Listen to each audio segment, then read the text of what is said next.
Hello, ladies and gentlemen. Welcome back to Lads Discuss. Oh, wait, no, this is Lads Debate this time. Lads Debate 2026.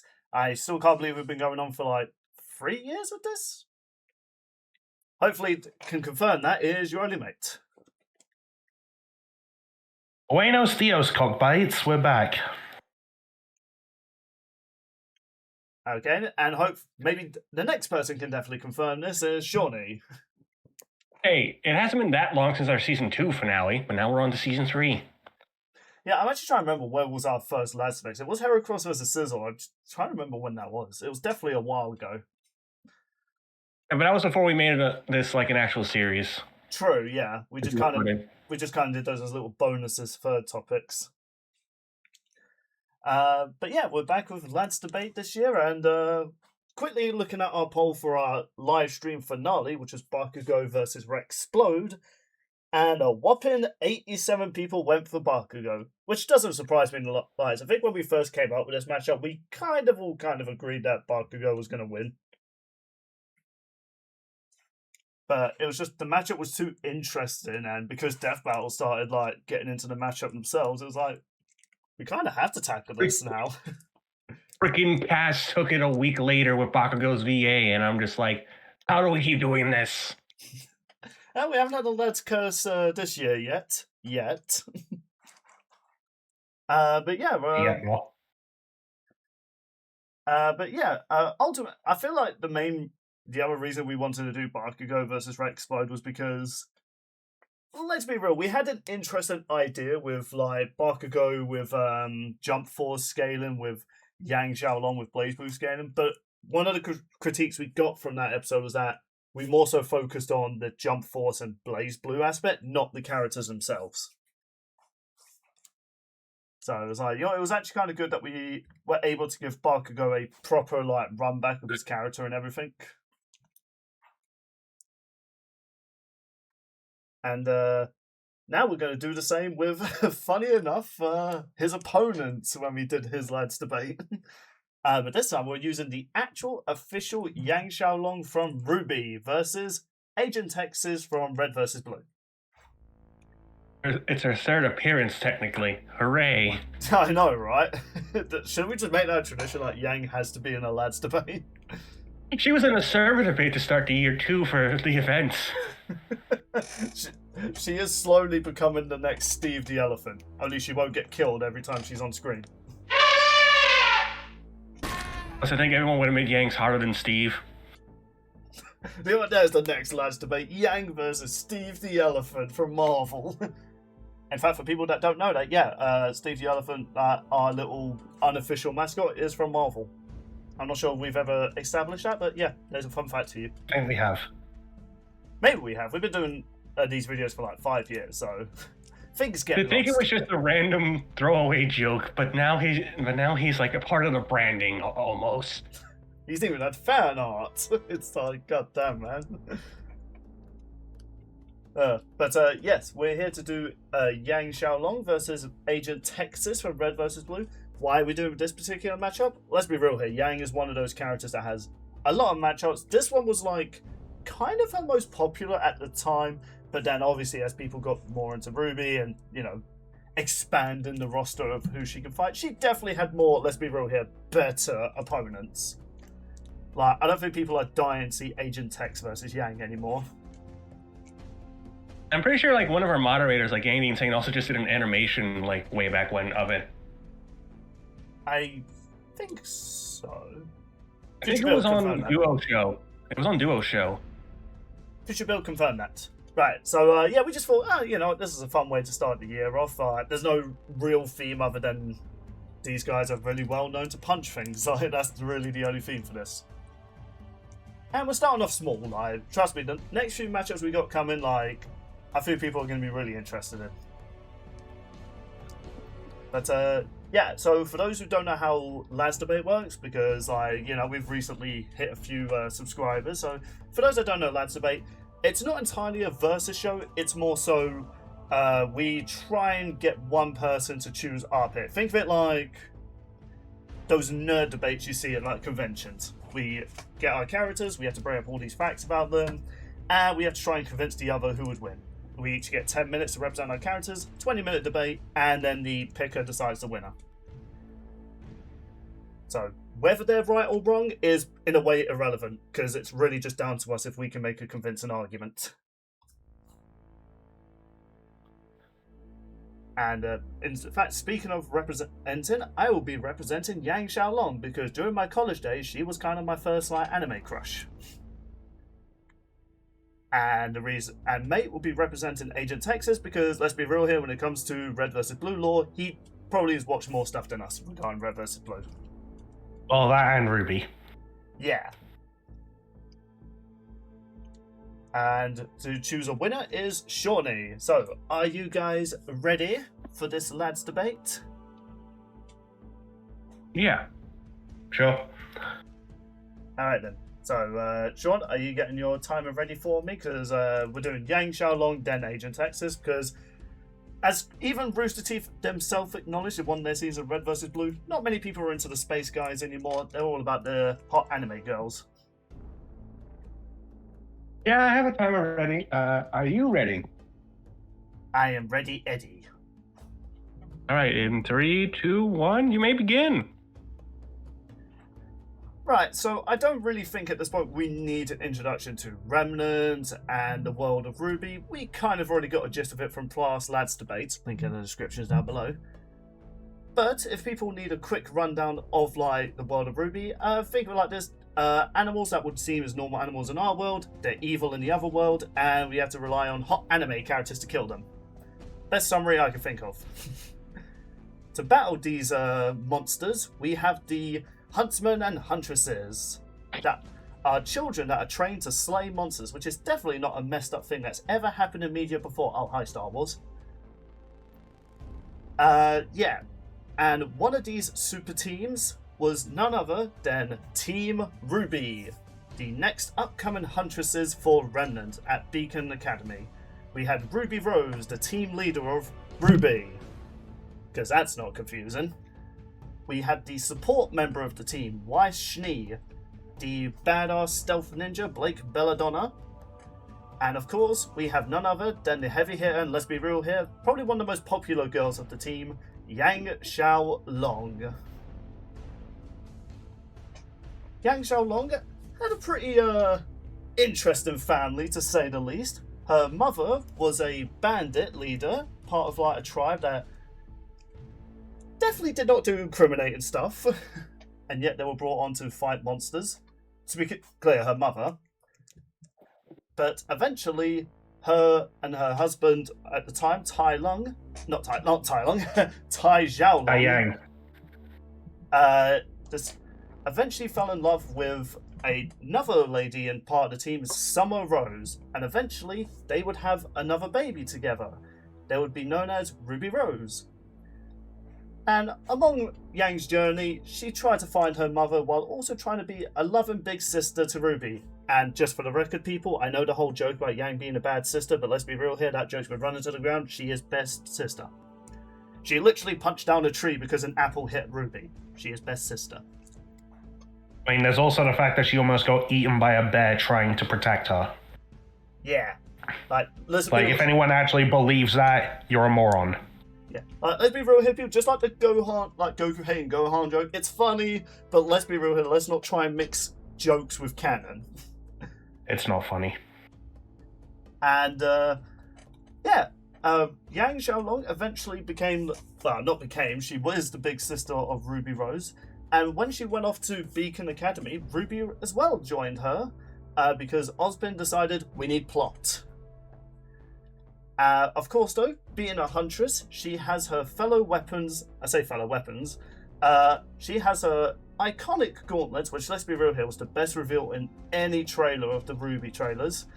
The Ember Celicas, which may start off as looking like typical little bracelets, but then when she gets into combat ready, they become not only ranged gauntlets, they also become explosive shotgun gauntlets. And to this day, her reload animation in the yellow trailer is still one of the best sound effects you'll ever hear. I'll just play it on screen for people.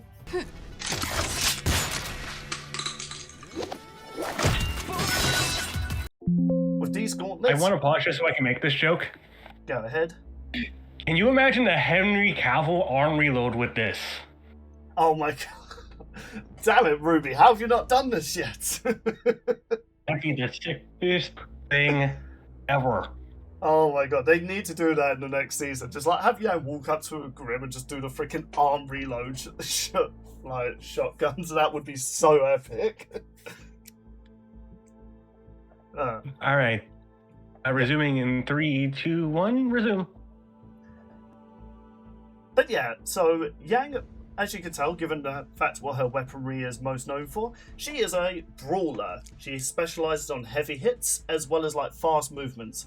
Despite the fact may seem like she's all just punch, punch, punch and everything like that, she's actually quite clever how she fights. She balances with like defense. I mean, given the fact she has aura for defense as well for shielding. She heavily relies on taking hits from people as well as dodging and rebounding the attacks right back to her opponents. And in fact, that goes into her semblance, known as, which I was quite surprised to learn this because I thought it was a different name, it's called Burn. When Yang takes enough damage from her opponent, she can ignite a flaming aura around her, which not only can she return said attacks that she had to indulge with her aura, she can also increase her own strength and speed, and she can strike with enough force that she can shatter freaking mecha-sized robots, and even another feat which I will bring up eventually. Yeah, now of course you could throw in that, you know, this aura, this semblance does rely on her having to expand a lot of her aura to use it to its full effect, but while she was very clumsy with it in the past, she has gotten a lot more strategic when using her semblance. As well as the other aspects that what an aura can do. It can heal wounds, it can also like it can enhance your weaponry to do even more damage, which given her Ember Celicas, she can use them to keep herself in the air, she can use them to like increase her damage without relying on burn. It still comes at the cost of aura though. But as well as her Ember Celicas and aura though, she has her own vehicle, and I kid you not, it is called Bumblebee. Yes, I'm not kidding about that. Yes, her motorcycle is called Bumblebee. Again, that was something I did not learn until I looked it up. I find that quite hilarious. And you may have noticed in her little slideshows I'm showing, most of her weaponry relies on dust. And, you know, there's all sorts of elements of dust. There's ice, water, you know. I don't really know if we've ever seen water used as a dust element. I could be wrong about that. Wind, gravity. Yang specializes on her most favorite one, which given her theme she's going for, fire dust. So as well as firing shotgun rounds, bullets, and even her motorcycle, they're powered by flame dust, which allow them to explode on impact. And she even upgraded her gauntlets to have sticky bombs, which, let's be real, sticky bombs in anything is like the best thing ever, and also traumatizing to whoever gets stuck with a bomb. Yeah, there's not been a record of her like top speed on her motorcycle, but I looked at what was the most average motorcycles like in like most of our real world, and most of the motorcycles move around 90 miles per hour, which, yeah, that's pretty accurate. Of course, though, you know, all these weaponry wouldn't be good without all her feats. And let's be real here, Yang being the heavy hitter of her team, she has done a lot. RWBY, as if you even know from Death Battle or you're just a RWBY fan, has been shown she can move at relatively light speed. Well, when she's training with Yang is able to blitz her. Most powerful Grims, like the Megalive Grim, which were these elephant-looking Grims that have been written down that they can wipe out entire cities and towns. Yeah, Yang's defeated one. And she's even defeated someone who managed to stop one of those, which caused a shockwave. Still one of the best things from that season. And at one point, she was even able to stop a meteor from destroying Beacon. I'll get more into that later on, because that was crazy. And she's even, similar to like her being able to fire bullets and stuff like that, she's casually deflected bullets. Like Wonder Woman, man. Like, she's been surrounded by multiple guys with guns, and she easily blitzed them without taking any damage from her aura. And another person, Adam Taurus, who not only has the same semblance as her, You may know one of his pretty useful abilities from a previous lads debate, which Nemesis should have won. He's capable of building up enough damage to fully disintegrate people. Yang stopped that attack with one hand. Yes, she barely took any damage during that fight, and when Adam tried to use that technique on her, she blocked it. Now, yes, Adam has managed to cut through her aura before and managed to, cut off her arm. But, as we've seen in that same episode, though, her aura is capable of, basically sealing up wounds like that. She couldn't regrow an arm back. I mean, that would be quite broken if everyone had that in their aura. But the fact that her aura immediately reacted to her limbs being chopped off and immediately healed it up really goes to show just how tough an aura is. And this goes with Yang's character. She is very brash a lot of times, and you know what? She might come off as a little bit carefree and stuff like that. But obviously after the events of Beacon, she matured in a way. Now, regardless what your thoughts on about current Yang, it's hard to imagine Yang going through all that trauma without suffering some major shifts in her character. But thanks to the efforts of her team, RWBY, her other friends and Juniper, she was able to regain a little bit of that side of her again. Despite that she lost an arm, she did not lose herself. And hopefully, no matter what the future is for Team RWBY, as long as they got Yang on the side, you can imagine she's going to kick off every fight with a Yang. I'll end on that. That was literally that was the end of my notes. I literally wrote all that, by the way. That's how prepared I was for this. You had 11 seconds left. Nice job. Yeah, I was quite proud of that. And I was also quite proud of these slides. Yeah, no. Pretty solid. Where'd you get the background from, though? Is that from the actual show? Yeah, it was one of their short stories where they would describe it. It was one of their lore stories, and they showed the maps of all the Beacon, Atlas, and all that. I was like, okay, that's actually quite cool for a background. Gotcha. Yeah. But I guess it's up to Mate now to make a convincing argument for the badass Tex. All right, are you ready to represent the person named after the Lone Star State? No.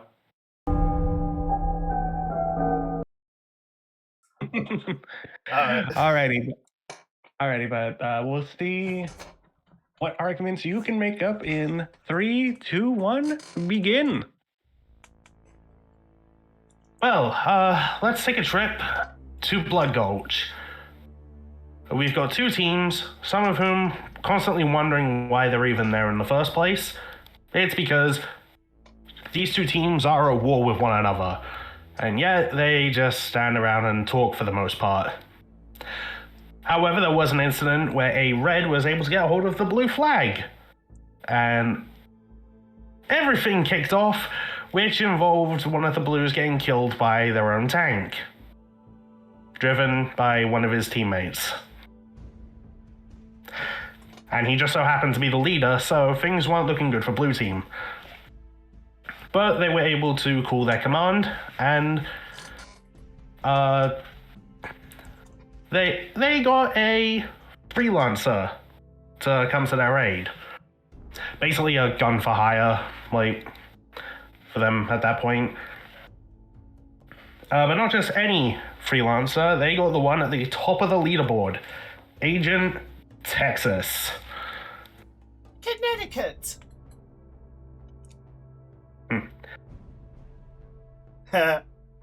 Who would go on to... By the way, do you like what I did there with one star sword? I love that, man. Respect. I'm going to pause just because I'm trying not to laugh what you put, because that is hilarious.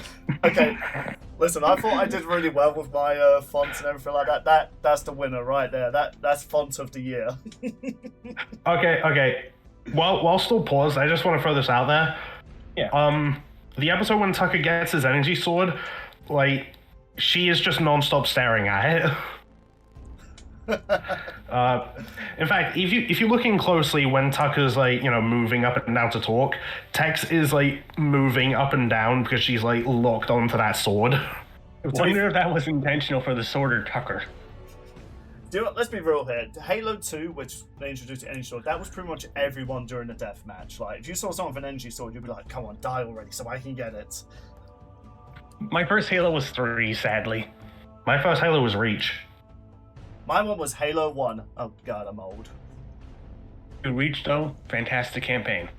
That it is. Fantastic multiplayer as well. And fantastic Forge. Seriously, I played Forge for hours with my brother. I played Forge for hours with my friends.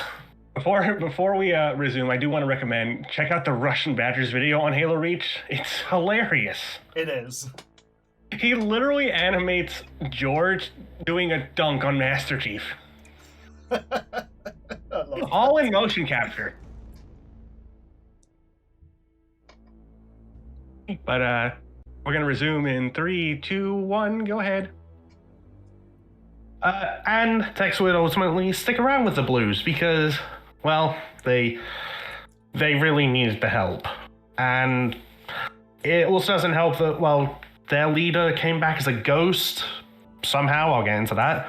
Quote unquote ghost. And the two have a history because they used to be a thing. So she opted to stick around until they win as a sort of like, alright, I'll pay you back this way. That resulted in Tex dying, then coming back as a ghost herself, sticking around. Okay, I'll get into this, but let's now talk about her weaponry. Do you like the pig? That is a good thing to do. I love that episode.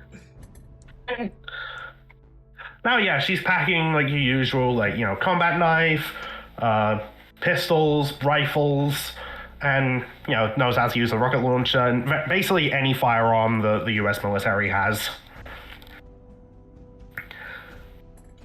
Also several types of grenades, and her own armor enhancement, which is active camouflage, which basically like coats her in an aura of light bending energy, creating the illusion of invisibility. It can still be spotted by someone with a keen enough eye. In fact, in its first appearance, Simmons doesn't spot her but sees something, so it's not truly invisible.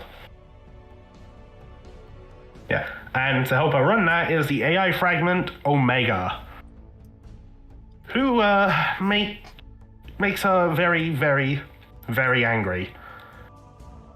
And if you're thinking, wow, you mean underneath all of that, she's really just a sweet, down-home girl? Does anyone mind if I quote Church? He does have the best quotes. Oh no, she's always been a rotten bitch. It's just now she's a rotten bitch with cybernetic enhancements.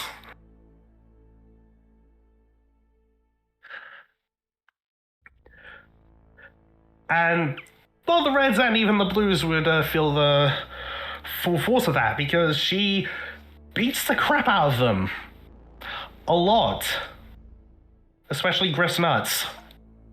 That's what happens when you say not the face. People always go for the nuts, Griff. John, it's a good pause time and just to reference that. I still love that animation when Griff's just like, wait. Like, that, to this day, 10 years later, I still just cackle laughing at it. And even at the protect me code. Her nickname should have been Nutcracker. Oh, man, like. Yeah, that had to have been improvised, that line, right? Like, that just feels like something Jeff would say even when he was at Achievement Hunter. Oh god, seriously, classic Red versus Blue. I kind of stopped watching after the chorus arc, but there's still some gems in there. Anyway, I just wanted to reference that because it's still an amazing moment. I wonder if that's the quote Jeff hears the most from people. It's that or there's also all the quotes he has from Achievement Hunter. True. And there's endless possibilities. Anyway, yeah, I just wanted to resume timer whenever you guys want to. All right, in I'll 3, resume. 2, 1, go.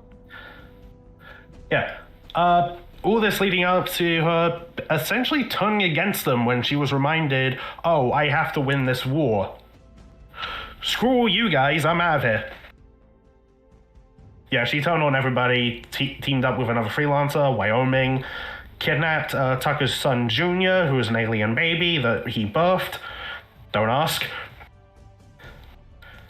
And took off, only to find out that there was a bomb on the ship which exploded and she died. Or did she? Okay, yeah, she did. She got taken and assimilated into the matter because turns out she and Church were in fact AIs the whole time. Which, yeah, Tucker also knew. Still one of the strangest. Because, yeah, back in the freelancer days, the director, Dr. Leonard Church, needed AIs for his super soldiers, but he could only get the one, so he tormented the AI and caused it to split personalities. He actually got this idea when Tex showed up, because not only is Tex an AI fragment of the Alpha, Beta, she is the memory of the director's own wife, Allison. Or specifically, the memory of Allison's death, because he hadn't quite gotten over that. So Tex was kind of just a byproduct of the Alpha's existence. I mean, this is what happens when you base an AI off your own mind. And basically his life became just trying to bring his wife back in some way.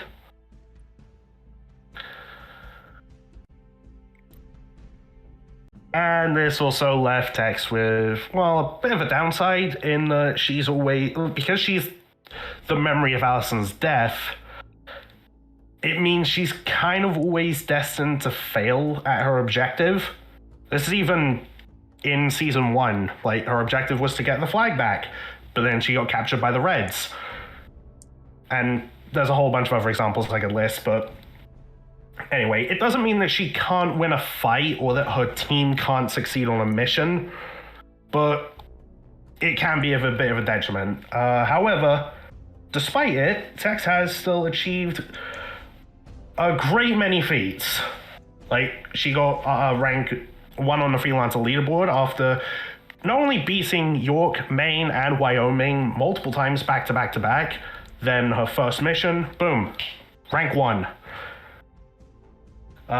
Flipping a tank, and also may have survived a bomb that was like at least 10 megatons Sarge built, which they all thought blew them into the future. Like, Red vs. Blue is weird.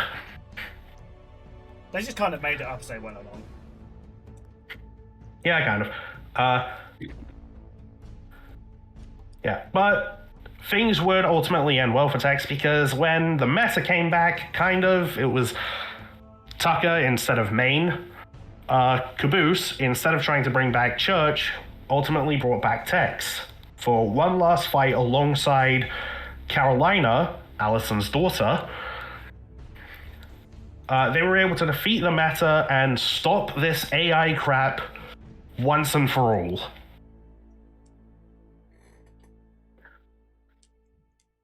And there is ultimately something that Carolina does hold true about her mother, Allison. And it's that she never likes saying goodbye. She hates goodbyes. So, don't say it. If you don't say goodbye, then you aren't really gone. And that's ultimately how Tex even kept coming back, because someone remembered her. So, everyone watching, if you've lost a loved one, your memory is what keeps them alive. Because memory is the key.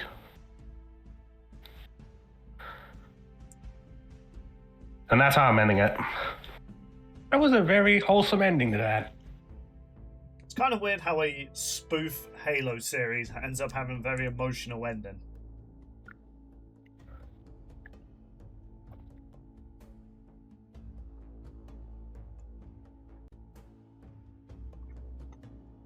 I'm assuming we agree with that. Yeah. My mouth was full. I apologize. Yeah, okay, fair enough. I was just thinking like, oh, sorry, was that a bad joke or? But yeah, so now it's I can understand on first glance why people wanted this as their big like Yang and Tex matchup, but looking back on it, it's like, I think two characters are very extremely different to warrant a sort of first debate topic. I mean, it was also because, you know, RWBY and Red vs. Blue were, like, Roosterteeth's, like, flagship shows, and most people saw, like, amongst the main casters, like, Tex and Yang were, like, the, like, strong, badass ones. True. I miss the days when RWBY and Red vs. I miss the days when Red vs. Blue and RWBY were all the talks. If you could turn back time, you could go back to that far, back when there were actual DVDs and libraries you can rent. No, really, that was the thing. Yeah, we lived in strange times. Joke's on you, I still have mine. I still am very fond of the fire safety one they did. Like the PSA one? Oh, I forgot what exactly what it was called. I love those PSAs. Dude, Yeah, that one was fantastic. They were so great. Especially, I love the Griff Ball one, man. Like the fact that Halo made a multiplayer mode with based on a Red vs. Blue character is great. I think they even did a spin-off show on Halo Waypoint. I could be wrong about that. Isn't there like an Easter egg you can hear like the cast of Red vs. Blue in one of the Halo games? Yeah, Halo 3, depending on Yeah, difficulty, like you'll have two of the voice actors arguing like what's the password to the door. Yeah, if I remember right, Easy and Recruit is Tucker and Doc. Heroic is Griffin Simmons, and Legendary is Church and Caboose. The Simmons and Griff one is the best one, which I'm just going to play it on screen for people like just watch this gold. Password. What? Need the password. You gotta be kidding me. What password? Password. They gave it out at the staff meeting 15 minutes ago. Meeting? What meeting? I was out here. Not supposed to let anyone in without it. If the staff meeting just ended, no one outside is gonna know the freaking password. Now open up. We need ammo and the chief is out here. Does he know the password? He wasn't at the meeting either. I guess speaking of gold, though, shall we get to this debate? I was also going to say you can also hear them in Halo 4. Really? Yep. I think it was the Spartan Ops missions. There are these like boxes that you can shoot, and then you get a bit of the Red vs. Blue theme. Oh. And dialogue in the campaign like, changes at one point to be a Red vs. Blue character. I think one of them has Caboose like running around on fire, being like, the armor does nothing! Dude, speaking of just one last thing, I still love the Caboose Goes to Reach special they did. Oh god, that was great. Yeah. I think my favourite one for that has to be the George one. I can't wait to press all these buttons. Don't touch any buttons. Touch. No! Then we met this lady who was mean, but she gave me a present, so I liked her. Do you have it? No, you won't let go. Say the words, please. The words, please. He was the original rage baiter, Caboose, like. God. Speaking of rage, though, let us settle this debate that people wanted many years ago. I mean, there's only one way to settle a debate. Are you two ready? Sure. Yeah. All right, 20 minutes on the clock, and you may begin. Okay. There is one thing that I could definitely give Tex over Yang, and that she has the better defense. Like, we've already seen it. Spartan armor is pretty tough. It is pretty tough. I feel as though Yang takes a lot more areas in the fight, though. Yeah, I mean, right away, I'm just going to say Yang is absolutely fast enough to blitz techs. Like, because the Red vs. Blue cast don't really do a lot of like light dodging stuff. Like, the best thing is Sarge dodging a railgun, which, I mean, yeah, Tex is long dead by that point, but I think it's safe to scale her to it. I mean, she was proven to be stronger and faster than Sarge and all that. Like in terms of speed, like, yeah, she was blitzing RWBY and Mercury a lot of the time. So now there is the argument: was Mercury holding back? He was trying to, like, you know, paint Yang as this aggressive player. But they did have a rematch later on, which she still managed to land a few punches on him. Yeah, I would also argue that it would have made Yang look worse if he did win and then she acted out. Yeah, like, so just throwing that possibility out there. Yeah, so, like, you know, the whole, like, yeah, I was gonna say, like, Yang's already fast, but you already did the job for me, thanks. Right, the other thing I would definitely say is, like, the main thing that we had over, like, Cinder versus Meta was that Meta was better trained than Cinder was, because Cinder was mostly self-taught a lot of the time as well. She didn't have any military backgrounds. Yang actually does in this case. After the events of Beacon, she actually eventually got trained by the ASOPs, which were a special task force in Atlas Academy, as well as Atlas's military, and later on, she would kick their asses. Well, at least the strongest member of their team, which, remember that Megalive Grim I mentioned? Yeah, that was that character, Elm. Like, she caused a shockwave fighting the Grim, and she would eventually beat her. Now, you could argue Yang was helping her out. Let's be real here. Yang was doing the most damage. Like, Blake was more so the support.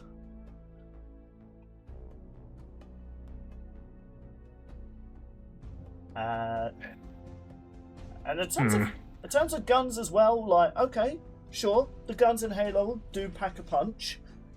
Tex has more. Yeah, I'm not doubting that. She definitely has more guns over Yang. But let's be real here. Most of these guns aren't doing that much. Like, the Magnum, Yang has casually dodged machine gun rounds. Rocket launcher, she literally fought in a nightclub with someone with a bazooka. In fact, the bazooka fired 6 at once, and she deflected each one of them. It's like, yay, congrats. And not that, the rocket launcher doesn't have that much ammo, so well done, you've wasted your ammo. Like, the only weapon I could see doing the most damage is the shotgun if she gets up close. But given the fact that's Yang's fighting style, she's not going to get that much advantage in the fight. However, I could see Tex maybe getting like a one-up on Yang with the active camo. I actually don't think she would. Because, explain. Well, just like you said before, actually, in your analysis, like, yeah, you mentioned that the active camouflage gives the illusion of camouflage or invisibility. Yang has been able to, like, keep up with people with similar abilities, and not only that, Blake, who is, you know, the stealthiest member of the team, yeah, she has actually struggled to get the jump on Yang. Now, again, that was in training. You could argue Yang's not trying hard at this. But given the fact RWBY has tried to get the jump on her, who we already know has shown that she can run, or pedal, I guess, at light speed, and Yang's able to dodge that. It's like, yeah, great, you can be invisible, but because you're, you know, like, she could maybe get one hit on her, maybe, but one hit's not going to be enough to break her aura. I mean, if anything, I would also give Tex like, the experience advantage, because remember, she's the memory of Allison, and that includes like all of her military experience. Plus, like everything that Tex went through a Project Freelancer with the Reds and Blues. You might have that if it wasn't for the fact that A, Yang has defeated military trained like people before. She's defeated bandits that have been like killing people for years and stuff like that. And also, she managed to defeat a weird, I would say immortal cat, but you know that I can't remember his name. The cat from the alternate universe who has had the Curious Cat. Yeah, Yeah, I believe we don't know his exact age, but he is definitely... He is an old bastard. Like, he's been around since the gods and stuff like that, who are already, like, thousands of years old. And with the help of her team, Yang was able to beat him. So it's like, experience might not help her out as much as you think. I am merely just noting that she has more.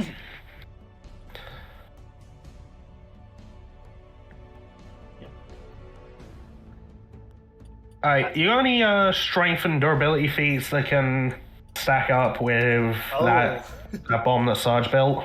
Oh, you know what? Thank you for asking that. So, you guys might have remembered I brought up something that Yang punched a meteor, right? Now, from the manga analysis, which has been confirmed is canon by the creators themselves, Yang was having a sparring match with Weiss. And in their fight, Weiss might have gotten a little bit cheeky and tried to throw her most devastating attack because she thought Yang could take it, which Yang wasn't even sure she could. But, yeah, turns out Yang could in fact take it. She punched a meteor, which, now, this was a bitch to try and find, because Beacon has no officially stated, like, size. Like, whenever you hear, like, notes about it, it's established to be like a small city, specifically Beacon Academy, I should say. Like, Beacon's like a whole continent. So, I tried my best to try and find a measurement. I tried looking on wikis, I tried looking on official RWBY stuff. I couldn't find anything. So what I tried to do was base Beacon on, funny enough, the closest thing I could find, which was Buckingham Palace. Now, of course, Buckingham Palace is small compared to Beacon Academy, but I relatively tried to get a size and take an inspiration from Roosterteeth when they try to do measures for characters. If you look in the little corner there. This is relatively the size I could get of, like, the meters of Beacon Academy. Now, of course, why is this relevant? Well, in the next image I'll show you, the meteor was... Now, again, because the manga is very inconsistent with its art style, I relatively tried to go the size of it compared to what I had before, which was around, like the 80 meters. Again, this could be a low ball. Again, I'm not the best when it comes to math calculations, but I decided, right, this meteor is clearly not the size of the meteor that wiped out the dinosaurs, which is a world-end event, but I was very curious, and I got one of my mates, like, if, let's say a meteor was around 80 meters and it struck the Earth, like, even just from above the clouds, how much damage would that do? Slightly over 50 megatons. And Yang punched that. Yeah, so that 10 megaton bomb is like... In that same manga, the cast, like, reference future events and even question what time they're in. Which kind of calls into question the canonicity of, like, that particular story within the anthology. I'm trying to remember if it was Miles or Kerry, but there will be an interview by someone asking about whether the manga did go online with the events of the show. And I think it was Kerry, actually. Yeah, he said, like, yeah, they've been overlooking it as well while the mangas were being made, and they confirmed this is part of the story. I mean, it's official that RWBY is a fan of Gundam, and she references Gundam. Was that the manga anthology? Yeah. Okay, because there was, like, two other sorts of mangas that RWBY got. Yeah, there was, like... Now a third one, if only it was... Well, actually, no, 4. Yeah. RWBY's had a lot of different mangas. Yeah. I think the one I did read trying to find these was actually really sick art style. I'll put some on screen. This one goes into kind of like a bit of a chibi sort of vibe, where it tries to look more cutesy than anything. As you can tell from the expressions. By the way, I just love from this moment when Weiss is like, okay, go ahead then. She goes, I can't absorb that. Make it go away. And they're both like, huh? But yeah, so well done. You got 10 megatons. Yang's punched something relatively over 50 megatons, which, again, could be a low ball, could be even bigger than how I depicted it here. But it's already, that puts it above anything that text could, like, survive. In fact, this is something that I'm surprised you never mentioned as well about Tex's robot body. You don't have to destroy the body, but you can hit them hard enough where the ghost, quote unquote, gets knocked out of their armor. So it's like, yeah, she doesn't actually have to kill Tex. She just has to hit her hard enough to the point she's fully exposed. Well, I was also, I wasn't gonna really like go into this because so the thing about with Tex and Church being AIs is that they can possess people. However, it's specifically people with implants from Project Freelancer. Exactly. Which Yang doesn't have, so there's no argument that say, oh, Tex could just possess Yang and make her kill herself. Like, no, that's not happening. You are aware you're meant to be representing Tex, right? Not Yang? Yeah, no, I'm just saying, like, that's why I didn't bother going into it. Oh, okay, fair enough. I was like, man, you're doing a lot better at defending Yang than I am.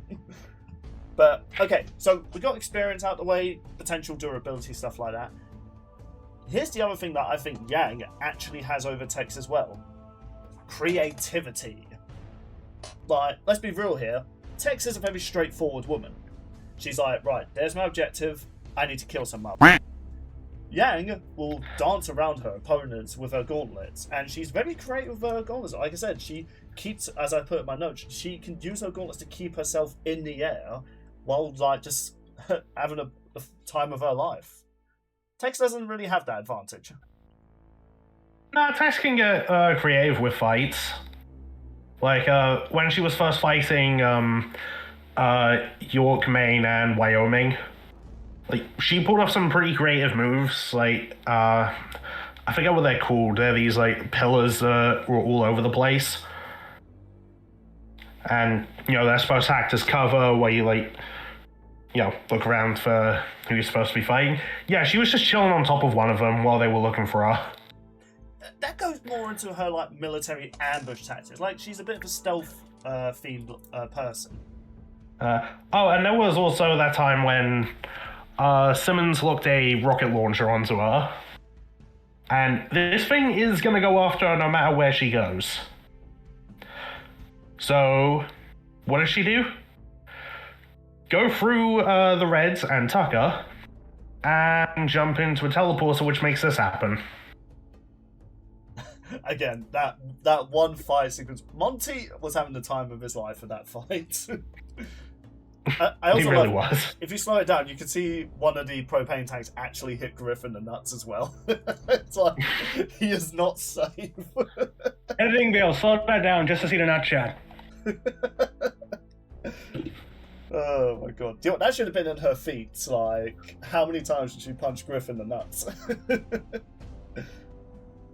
Yeah, I can't be asked to count all those. Yeah, fair enough. But back to this fight though, it's like, okay, we'll make the argument that they're both equally creative. There's just different aspects of their creativity in a fight. Again though, I feel as though all Yang needs to do is eventually get the surprise hit on Tex. Like, okay, the plasma grenades, which, you know, in canon are meant to incinerate you the moment they go off. Remember what I said though about Adam's incinerating ability? Or disintegrating ability? Yeah, Yang stopped that. That's the thing as well. Her semblance is gonna pretty much add Tex's strength onto her already crazy strength. So great, Tex is having to deal with someone stronger than her, and as we've seen in Red vs. Blue, characters stronger than her have overwhelmed her. I mean, Caboose, for God's sake, was able to plow through an entire army of Texas while screaming he hates taxes. I don't know if I'd count that because they were all, like, super freaking weak. Like, think of it like the multi-form technique in Dragon Ball with every copy, like, strength and everything is divided. I mean, you say that, but these were the same robot bodies that Tex would eventually get to, you know, do all this magic in the amazing animation, which, you know, she punched through steel walls and all that, so it's like, yeah, they're from the same facility and everything like that, so who's to say those were weaker? There's nothing that's confirming that.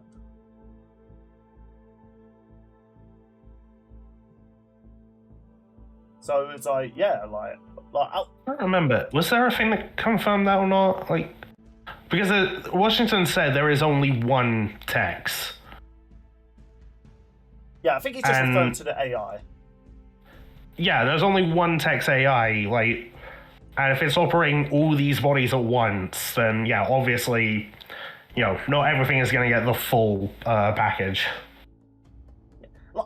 Like, the main thing I wanted to kind of get from this, like okay, then, Tex is likely more durable and stuff like that. Like, I don't think Yang's breaking through Tex's armor, but she doesn't need to win. She just needs to knock her out of, like, knock the ghost out of her form, and then, well, then, I don't know, the body's just pretty much lifeless at that point until she possesses it again. But if Yang's gonna freak Yeah, but then she's not dead. But because she is nowhere near stronger, faster, and they're probably evenly matched when it comes to combat experience, who's to really say, like, Tex is eventually going to win? I mean, as you said, she has that ability where she can't really, you know, complete her objective. So, yeah, Yang's aura is going to be part of that curse thing. So, it's like... And most of Tex's weapons, I don't think are going to be... Like, the only one I can see is the shotgun. But, of course, she has to get up close, which... That's Yang's specialty, fighting up close. And even then, like, yeah, I will admit, like, if you're trying to fight someone who can dodge light with a gun, like, there's only so much you're going to be able to do. Like, it is going to come down to fisticuffs. Yeah. She might as well just post her the bullets. Seriously, despite that game being really shit, that's like the only funny moment from that game. Hold on. I thought you were quoting Tucker. No, I'm gonna pause. It's just like, I think you mean the Suicide Squad game, right? Yeah. Could you imagine that scene where it's just like Tex tries to shoot with a battle rifle, Yang disappears behind her, like, did you get her? Yeah, okay, imagine. Yeah, to give context, mate. So Deadshot thinks to try and shoot the Flash, and Boomerang's just like, "Are you serious? You might as well just post him the bullet." So he's still being an idiot. He tries to shoot Flash. Flash goes behind him. Deadshot tries to shoot me again. He goes, "Really? Why don't you just mail me the bullet?" There is a similar quote in RWBY. Really? Yeah, when they first encounter that elite that would go on to impregnate Tucker. Oh god, yeah. Don't ask. The fact I have to call attention to that. Viewers beware. I think they said his name is Hong Kong. Anyway, when they first see him, of course, everyone's like, you know, freaked out because, hey, it's a freaking alien. And all the way back in away while trying to shoot him. Tucker calls Tex out on that, and she says, "This is a long-range weapon. I need distance to use it effectively." And he says, "Where are you planning on shooting from? The moon?" Like, you'd have to mail him the bullets. Do you know what? Fair enough, actually. Yeah, I actually remember that one. Oh my god, Suicide Squad ripped off Red vs. Blue. Goddamn bastards. No wonder the game was shit. You goddamn bastards. Anyway, we should probably resume time. How long do we have left, Sean, actually? I forgot to... 2 minutes, 21 seconds. Should we just get to the last 1 minute each then? Because, I mean, we're pretty much... Yeah, sure. Alrighty then. Let's do this. Alright, so you each have 1 minute to make your final case for why Yang or Tex can win this debate. We're going to start with Yang Xiao Long. Billy, are you ready? Yeah. Alright, and begin. You know what? Sometimes in some video games it's good to put most of your stats in defense. But let's be real here, like, if your opponent only lacks good defense but excels at pretty much everything else, good job, idiot. Like, okay, yeah, she has a tough exterior and stuff like that and armor, but again, all Yang needs to do is hit Tex hard enough where she'll be incapacitated. Like, keep in mind, AI have been damaged so much that they've been out of the fight, especially if they overuse their abilities. Camouflage might get a little bit of an advantage in the fight, but, you know, she can't get through her aura, as we see here. Yang was able to punch a meteorite. It's like, yeah, if that can't kill Yang, I don't see a ghost in a robot body doing anything different. Most of her guns are going to be useless. The only thing, again, is the plasma grenade, but because she survived similar attacks, it's pretty useless. Tex, in this fight, is going out with a Yang. Alrighty, then it's up to make a final case for X, are you ready? Sure. And begin. Okay, so Tex should win this fight because, if anything, she's by miles got the experience advantage, 2 lifetimes worth. Like, yeah, Yang is for, like, people with experience, but not to the same level. Well, yeah, the guns aren't going to be great. Like, Tex's go-to is a hand-to-hand combat anyway. And all she really needs to do is pop the camouflage, disappear, and get one good shot in on Yang when her guard is down, in which her aura might not be protecting her, to then finish the fight. I'm trying to think of a good punt to end it on.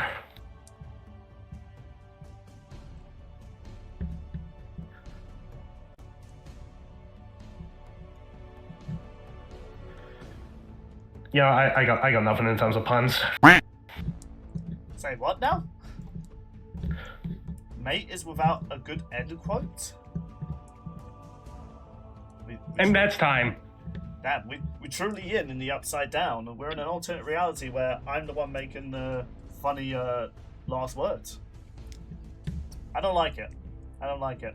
I want to go back to my world. Yeah, people like it when I'm the funny one. Yeah, let's go back to that reality. Alrighty, so going back and forth about a few things, there's a couple clear-cut things we can talk about. Durability-wise, that goes to Tex, hands down. And Bill kind of sealed his own grave almost last year. Remember the bomb feat that you kind of debunked in Meta vs. Cinder? You put its actual number in this chat, and I was able to go back and take a reference at that. Even if you're being generous with the whole multiple people inside that same explosion, cutting down all those zeros by like a few. I even looked up what a number's called with that many zeros. It's at least octillion more times durable than what Yang has survived. So durability is an easy edge for Tex. I don't know what you're talking about. I never did any calculation like that. Speed-wise, I kind of buy them being more even because of the whole railgun and light speed. But I would say that it's more even because a lot of light speed characters that Yang fought, she's always kind of needed some sort of assistance from. Whereas Tex has been able to do it more so on her own. Even though, yeah, there are times like against Meta, she needed help. So I would call speed more of a tie, if anything. Strength-wise, I give it to Yang just simply because Burn would just make her much more stronger than Tex the longer this fight went on.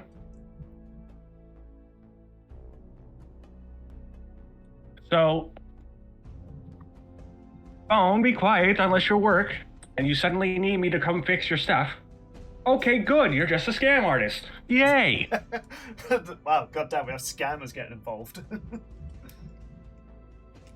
Seriously, they think I'm a business and they're like, here's some money, would you like it for your business? I'm like, no, I'm not gonna commit fraud.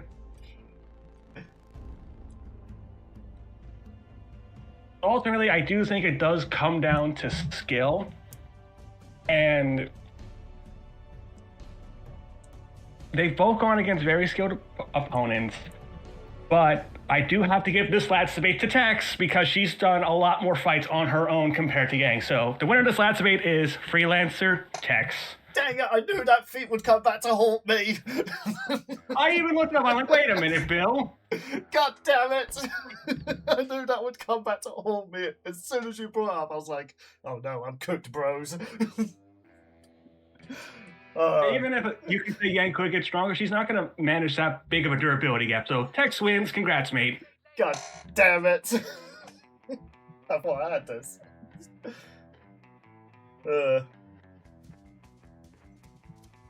Can we just have, like, the canon how this fight would probably end? Can they both just knock each other out because of Yang's, like... not Yang, Tex's, like, ability, where she's always meant to fail? Like, she still wins the fight, but technically she knocked herself out as well. There's a reference I want to make, but it spoils the show I want you to watch, though. So, I know exactly what you mean. GG's, mate. God damn it. I don't even really know how to feel about that. Good debate. That was fun. Mate's just like that invincible meme, like, I thought you'd be stronger. That was me. But yeah, do you know what? I mean, I will say, this fight is a lot closer when you just look at, like, you know, if you just take in their physical stats and everything like that, you could argue both are relatively even. It's when you include, like, you know, Texas durability and stuff like that. I would argue their experience is relatively the same, though, like, you know, I'm just saying. I'm gonna be honest, based on everything that was just brought up from this, I feel like it should have gone to Bill. I think he did way better. Well, we'll see what the comment and our poll say. Yeah, to be honest, mate, you kind of did better at defending Yang than I did. I was like, I don't even need to do anything. I was really proud. I mean, I was also just stating, like, facts for both. Yeah, like, I was so proud of this Meteor feat, man. Like, I had to compare, like, 30 Buckingham Palaces. Do you know how much maths I had to put into this? I mean, I hate to be that guy, but there is a way you could have made it a lot easier on yourself. Please don't say it, because I'll be so pissed off if you say it.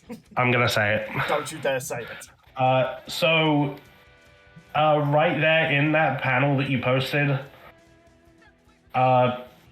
Blake says the Remnant would be finished if that thing hit.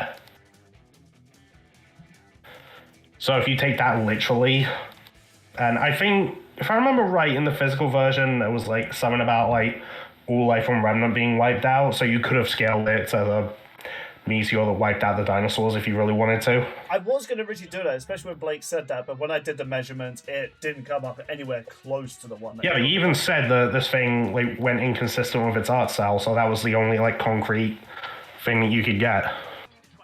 Yeah, trust me, I did try and I looked on a lot of respect threads and everything like that, but there was no calculations. I had to do this raw. But anyway, GG's, mate. Well done. Like, you got Tex a win, which, let's be real here, given how the show ended, she needed a W. God damn it. As soon as Shaw brought up that feat, I was like, oh no, it's come back to haunt me. Yeah. I'll admit, I also didn't want to go back to that because I was like, I don't even believe these numbers myself. I'm going with what's actually stated in the show and in the official companion book. I mean, when you actually see the explosion and what they used for it, it's like, it does match. Especially since it's been confirmed that installation did get destroyed in that explosion. Or at least roughly damaged. But anyway... in Halo, but in Red vs. Blue, it's still around. No, but I think it's been heavily damaged. Like, that's what I'm saying. That's from the explosion. But anyway, though. Am I gutted about the winner? A little bit, but at the same time, it's like, you know what? I got a new... I'm gutted for you. I think you did really well. Ah, thank Hey, you. look, let's just agree it's closer than her last appearance. That is true. Well, that is true. And you know what? I will say I was proud of my own little custom fonts. I was quite proud of that. I've gotten into those. And you know what? If anything, I'm proud of the Patrick Bow Wow I put in. Yeah, that one was good. That is font of the year right there. And I will say, hey, you know what? Yang used to be my waifu material from RWBY. It's changed now. Weiss is best girl. But yes. So people, you guys, of course, can vote on the poll when this episode comes out to decide who do you think should have won this last way? Who did the better representation? But we're at least going to leave you with the next time. And it's actually been one that we kind of discussed in behind the scenes. And then our server got really into it all of a sudden to the point we were like, well, we got to do it now. We are doing, again, similar to Bakugo versus Yang, we're doing a little bit of a twist on this one because if we did the official one, it might be a little bit one-sided. So, people, we are doing Paramount Knuckles from the Sonic movie franchise versus Drax the Destroyer from the MCU version. This one has been highly requested from the server. It's actually quite amazing that this has been a high request, especially, again, similar to Go versus Rexplode. We just kind of discussed, like, wouldn't this be kind of funny? To the point people actually wanting it. Like, not just, like, you know, if we took, like, comic versus game. Like, they specifically wanted Paramount versus MCU. Yeah, even when we did we did this whole thing where you can join the Discord server and maybe get involved in another one, where we took ideas, what people were saying, we ranked them, and the majority of people put this in like A to S tier. So it's like, hey, why not? Let's finally do it. So server, we hope you're happy to hear this. And also, it's an A tier alone for research material wise, because again, going to be great trilogies to watch. Indeed. And I forget who's ripping who again. I was just about to announce that.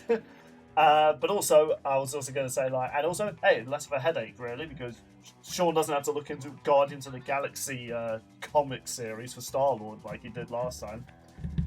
Thank God. Yeah, just 3 movies, a Christmas movie, and 2 Avengers movies. There definitely wasn't another MCU movie where Drax appeared in. Those were the only I was going to ones. say, just for clarification, no, the game doesn't count. The Guardians game does not count for MCU. I was going to say, I'm pretty sure that's like a Telltale thing, as well as the game that came out. Oh, no. for the... I wasn't referring to the Telltale one. I was referring to the newer one. Yeah, the one that came out to co-align with the Avengers game. Man, that was such a good game that unfortunately people had no faith in because of a crappy Avengers game. Yeah, no, that Guardians game was fantastic. I'm so sad By the it way- didn't do well enough. But anyway, yeah, so... By the way, Bill, the other film you were trying to say, like, Drax wasn't in, he also just doesn't do anything in that, so there's no point in even bringing it up. I don't know what you're talking about. He was never in another MCU movie. So Dude, Drax has so many quotes, it's going to be so hard to pick ones to reference. As well as like Knuckles, man. But speaking of though, representing the Echidna, voiced by the sexy man Idris Elba. Sir Idris Elba. Sir Idris Elba, yeah, he's been knighted by the king. I'm not a fan of monarchy, but you know what? He is definitely a prince in my book. But yes, representing him as the person who just corrected me is your only mate. Which, let's be real here, if we're doing a Sonic character, it's either going to be me or mate. Let's be real. Probably. And of course, representing Drax the Destroyer, he managed to get a win for the Guardians of the Galaxy before. Can he keep that streak going? It is Sean here. Oh boy. We get to talk about how really good of an actor Dave Bautista is. No, really, he's surprisingly good. He is an amazing actor. Even in crappy movies, he's a good actor. I think this guy was a wrestler who just powerbombed people all the time.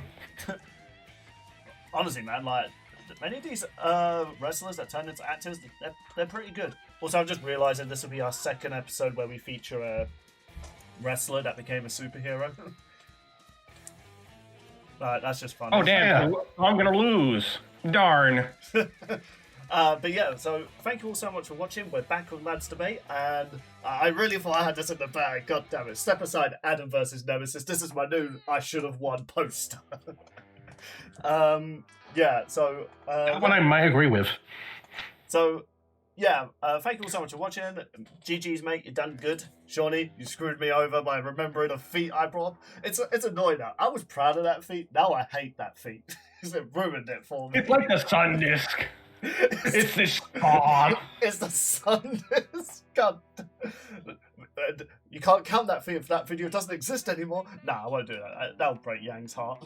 Yang needs that, I should say. But yeah, thank you all so much for watching. Be sure to share the video around, keep the channel growing. Join our Discord where you can suggest other Lads Debates, as well as get updates on our future content. Farewell, everybody. Bye.